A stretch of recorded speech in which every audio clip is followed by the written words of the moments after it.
As you might know if you have watched my other videos on the topic, Harry Potter and the Philosopher's Stone had a total of 5 different game adaptations. Today we're taking a look at the version for Game Boy Color developed by Kryptonite Games.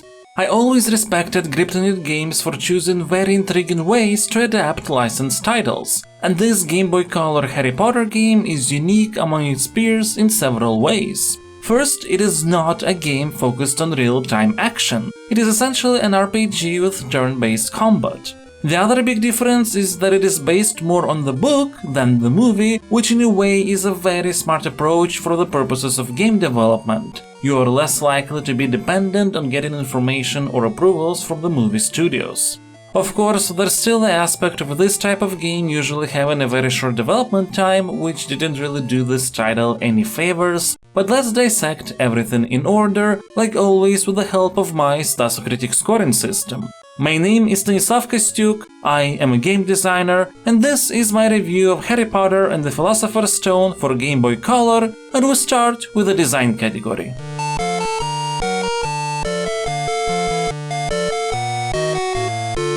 This category has the biggest weight, 4, since the way gameplay experience is designed would be the most important part of any game.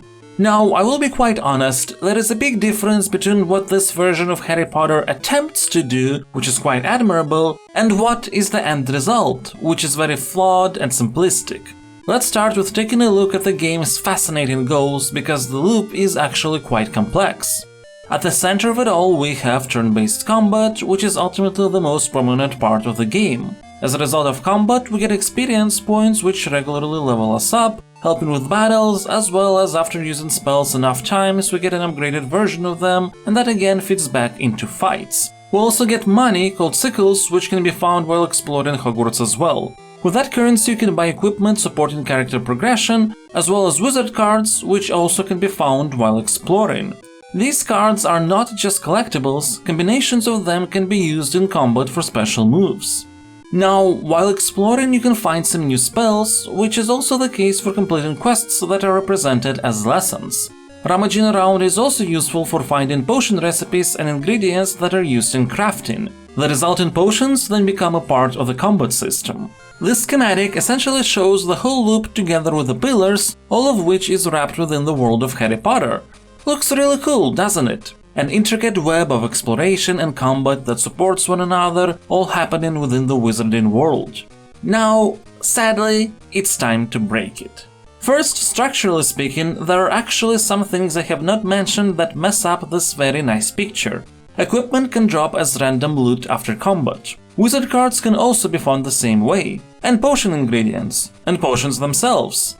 Basically, outside of some exceptions, the whole combat gameplay is absolutely self-sufficient, you really don't need to participate in half of the loop, and personally, I didn't. But then there's the fact that the implementation of everything is just not up to par. Let's start with combat, since this is what you'll be spending the most time in. And not just because there is a lot of it, but also because everything is just so slow. There are all these pauses between actions of different opponents. Animations take a long time to fully play out. After one of your spells is cast, you have to wait until it reaches the enemy, and then a visual effect always has to appear, some of which can be pretty long. Different enemies are immune to different offensive spells. You never know which without trying, and even then, if the creature is of a different color, it might be immune to something else. Sometimes selection arrows have different colors, but I have absolutely no idea what they mean. The game doesn't explain that, nor does the manual. Also, there is a spell called Vermilius and one called Verdimillius. Some creatures are immune to one, but not the other, and sooner or later you will mix them up. Both you and enemies have levels, but how those levels work and how enemies of different levels are distributed across the zones, that I don't understand. I fought some gnomes outside Professor Sprout's office and they were really easy. Then I went inside and there was a single gnome that just murdered me. Well, sent to the hospital wing technically. You can't die and you always retain your experience after fainting, which is a plus and helps with the grind. There is absolutely no understanding what any of the spells or card combinations will do until you use them. No explanation in the manual either. There is a card combination called Strength that makes your Flipendo spell stronger. I thought a similarly named Dire Strength would have an upgraded version of that effect. Though just after casting it, I realized that dire was used not in the sense of extremely serious, but in the informal British variation of essentially meaning rubbish, because it strengthened all of my 3 enemies instead, and I got promptly murdered all the way to the hospital win. But these card combinations aren't really needed anyway. Since you always have only Harry in combat, even if there are other people accompanying you on the world map, it's best to just always try to damage enemies as much as possible before they defeat you. Trying to do anything else most of the time hurts rather than helps. Only close to the end of the game with a stretch of final bosses do you actually need to use some sort of strategy, like poisoning, immobilizing, using card combinations to help you, and that whole last sequence of many battles one after another has had the most enjoyable combat in the entire game, simply because you had to think a little bit more and there was tension. So even though combat is something we'll be doing quite a lot, it will rarely feel exciting. To be honest, I'm not sure anything will, gameplay-wise. Collecting cards doesn't bring any enjoyment. A big reason for that is related to the deck you choose at the beginning. Now, as we have established, the game doesn't really explain anything, and I first thought that I was just choosing the cards I start with. But what we're actually choosing is what rarity will be assigned to all cards. Different sets will be common or rare depending on your starting deck. I learned that after I opened so many chocolate frogs, and yet there were barely any new types of cards. Luckily, even if there are 100 chocolate frogs, they're all opened with a single action. I guess you're supposed to find players with different decks than you and trade cards with them in a special room. Given that I was playing a very old and not that popular 20-year-old game, I couldn't really find anybody to trade with. There's also a New Game Plus mode if you start a new game using an old completed save, and you can complete the collection that way, but naturally it will take quite a while. The crafting is cute, I like the concept, but it is useless because you get potions from combat anyway, and the process of searching for plants to get resources from is very cumbersome. Every plant can have only one particular type of ingredient, and it is tied to the object and not the sprite. Plants that look the same wield different ingredients in different places, and then you have to re-enter the zone to be able to get that ingredient again. Most of the main objectives are essentially fetch quests, which would have been fine if combat were enjoyable, but it's not. And while in the first half of the game there is some variation in how it masks and mixes up these fetch quests, in the second half it is very repetitive. There is literally a segment where you have to go from Hogwarts to Hagrid's hut, back to Hogwarts, then again to Hagrid's hut, and then again to Hogwarts and then to Hagrid's hut to get back to Hogwarts. If when it's day you can find some shortcuts between floors in Hogwarts, during night all shortcuts are locked. And when it comes to trying to complete quests, it really doesn't help that the planning of Hogwarts in general is very confusing and there is absolutely no map of any sort. You need to go to the History of Magic class. Have fun finding it. At least other students can tell or vaguely hint where it is what you're looking for. I do appreciate how random monsters are added only to unused and empty rooms, bringing some logic into these encounters with different rats and whatnot. Though of course this means that pretty much nobody uses the library. I did enjoy the flying on broom minigames, they're basic but nice. Though the last one where you have to find the key in a vertical space is disappointing as you can just cheese it by sticking to the edge. And rudely enough, there is no Quidditch at all, but you can find the field on the grounds. Maybe it was cut content. I don't have anything more of note to add, so let's open up the possible scores for design. Feel free to pause if you want to read them all. Out of all of these, I will assign a 3 to the Game Boy Color version of Harry Potter and the Philosopher's Stone. Conceptually, it has a lot of potential, the core of the structure makes perfect sense. In practice, sadly all of it is not implemented well. You might be wondering one thing though, I never mentioned that I dropped the game. Does this mean I have finished it? Yes, and it took me about 6 or 7 hours. Why did I finish this really flawed game that is twice as long as the GBA version of Philosopher's Stone which I dropped halfway through? That's actually a fair question, and we'll discuss that later.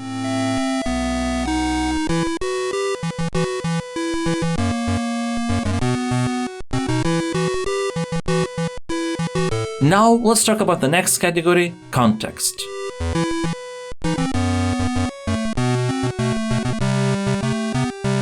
This category has the weight of 1 because it's not about something that defines the experience, but does enhance with its presence, motivation, story, characters, world, etc. Like with all other Harry Potter videos, we'll dissect how successful the game is in representing context on its own if you don't know anything about the source material. And it's interesting to me that out of all Philosopher's Stone games covered, the handheld versions tend to deal with adapting the narrative better than the PS1 and PC ones, with this GBC version overall being the most solid in that regard. First, let's quickly tackle things that the game still doesn't do well. The main antagonist, Voldemort, still isn't set up in any way possible, so you don't know about him at all until suddenly he's mentioned almost at the end of the game. Then, this particular version doesn't have any sort of prologue at all.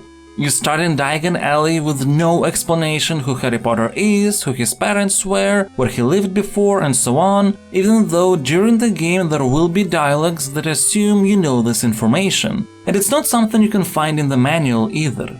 And finally, Harry and Ron in this version are sort of gaslighting Hermione quite a bit in the first half of the game. They stopped doing that after the troll sequence where everybody reconciles, but it's so weird seeing Hermione apologizing for the way she acted while both Harry and Ron were insulting her on a pretty regular basis. And sure, maybe Hermione did act out of line, but Harry and Ron never acknowledge the shit they say, so instead of this being a moment where everybody realizes their mistakes in the name of character development, like in the movie, Harry and Ron are shown to be in the right even though they were assholes. Outside of this array of issues, I think the game handles the plot and world building really well. You will actually learn about the 4 houses and the sorting process. In the school you'll find different classrooms that hint about students learning not just wizard things, but music and math. This Harry Potter version, unlike the other ones, doesn't try to rush through things. You properly get acquainted with your classmates as well as the rival Draco. The mystery of the MacGuffin and who tries to steal it is set up in a way that is fully understandable because all the main elements are there. You were in the bank and know that Hagrid had to take something from a vault, so it's not something mentioned offhand in a newspaper. Snape is repeatedly shown to act suspiciously before the reveal that he actually tries to protect the stone, so in this version it makes sense why the kids would suspect him. Speaking of, the trio of main characters actually has to find out what the three-headed dog is guarding and how it relates to Nicholas Flamel. There is an actual flow and progression to everything, and it's enjoyable. And there is actually nice dialogue in this game with some charming moments. One of my favorites, funnily enough, being a small conversation we have with Dumbledore after being sent to find a candle transfigured into a purple rabbit. It shows a certain degree of self-awareness, and I think that's neat. All in all, I will assign a 7 to context. There are some considerable issues, but you'll find the narrative enjoyable and mostly understandable even if you don't know anything about the universe.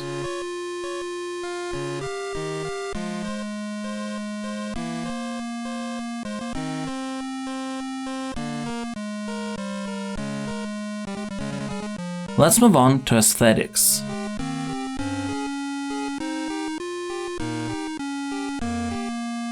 This is another category with the weight of 1 because once again it is about something that enhances the experience but doesn't necessarily define it, this time through visual style, music, sounds, and so on. I will be honest, sometimes when looking at this version of Harry Potter and the Philosopher's Stone, I forget that it is a Game Boy Color title. The animations are very smooth, you can see how environments have got a lot of attention to detail as the game tries to make its own unique depiction of Hogwarts and the game world. The downside to the visuals is related to gameplay. It is really hard to distinguish one floor from another, and since most of your time will be spent in Hogwarts, the look can get repetitive because of that. But still, the amount of sprites used for different locations is huge, and every area has its own battle screen, to the point that when you're in a boat, there will be a specific battle arena of you being on a boat. And that's a location we will see only once in the game and never revisit. That's impressive, not just in terms of workload required, but in terms of being able to find how to fit all that inside a Game Boy cartridge. The musical aspect, though, is very disappointing. Don't get me wrong, the melodies used in the game are good, but this version faces the same problem as the GBA title. There's just not enough leitmotifs in the game and they're reused over and over again all the time. And it's not due to lack of space on the cartridge, I think, because every variation is different, but when you hear the same theme in the main menu,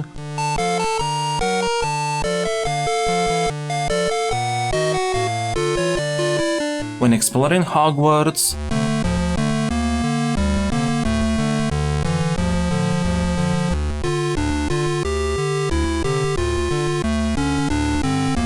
when going to options or inventory,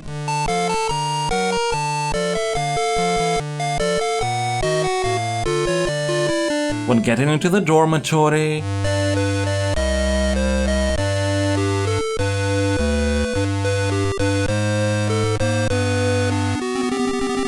when participating in a boss battle,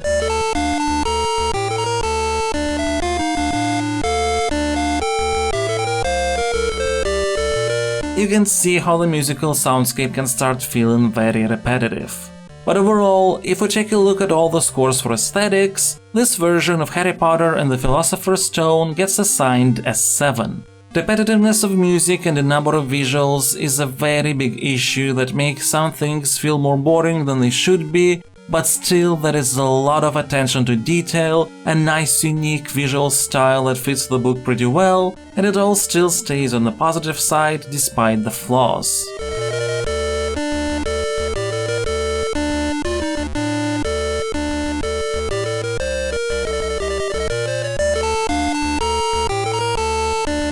Now let's talk about Cohesion.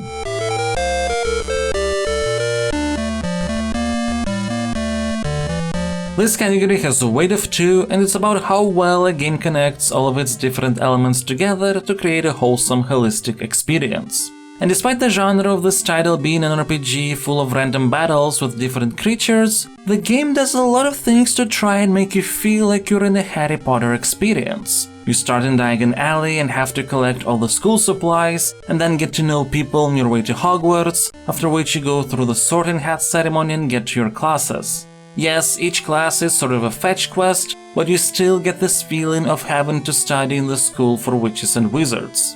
There are different mechanics in place that try to add that Harry Potter flair, like the potion brewing. I mean, yes, as we have mentioned, it is useless design-wise, but still, holistically, this is something that adds to this feeling of a Harry Potter experience. Also, you can actually lose the House Cup competition in this game too, and unlike the GBA version, the ending difference is not just in a cutscene slide, but entire scene and dialogues that you see. And you don't feel like you're the only one getting points either, as you will see new ones being added without your involvement.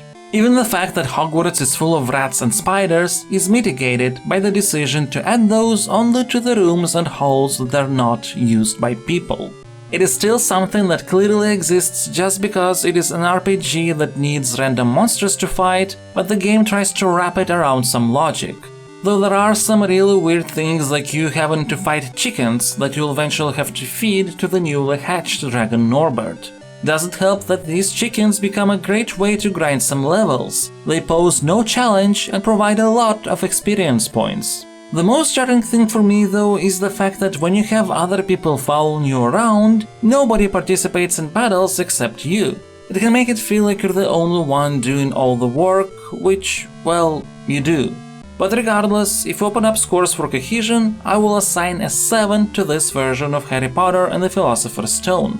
It has quite a lot of things that exist just because it is an RPG with turn-based battles, so it has got to have them. But at the same time, the game tries to make sure there is logic to as many gameplay elements as possible, while structuring everything in such a way that you'll feel like you are Harry Potter in this world of witches and wizards. And that's nice.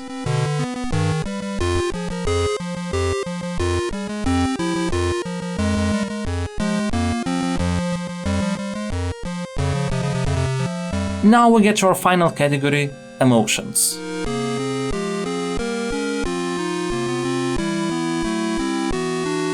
So this category is the most subjective one, as it is all about personal feelings, but it also has got the second biggest weight, 3, because personal feelings in the end are what matters. An exceptionally designed game can be boring, and a really flawed one can bring enjoyment.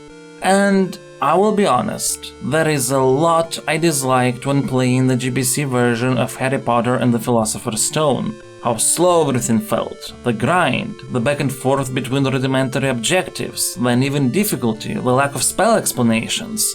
I have talked about all that and more before, there's no need to repeat anything. And yet, despite all that, I was compelled to keep going. There is some undeniable charm to this game. Maybe it's because Dumbledore also wishes to see a purple rabbit. What I mean by that is there are things that bring enjoyment in this adaptation of Harry Potter that you won't find in the source material.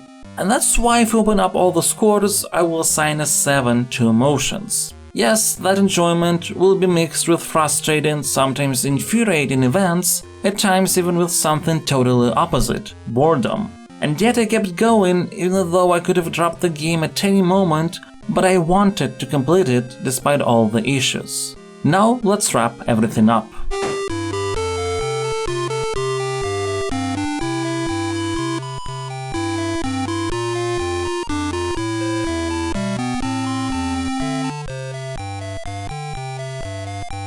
When all scores and their weights are taken together, Harry Potter and the Philosopher's Stone for Game Boy Color gets a final Stasocritic rating of 51. As a whole, it's an alright game. It's not a well-designed one. Even though the conceptual core has got a lot of potential, implementation leaves much to be desired. But there is compelling charm to it. I don't know if that charm would be enough for you to enjoy the game if you don't like Harry Potter in the first place. Probably not. If the world is not of interest to you at all, you won't really have any reason to go through it. But otherwise, it is a game that you might want to consider if you have the time for it and know what to expect.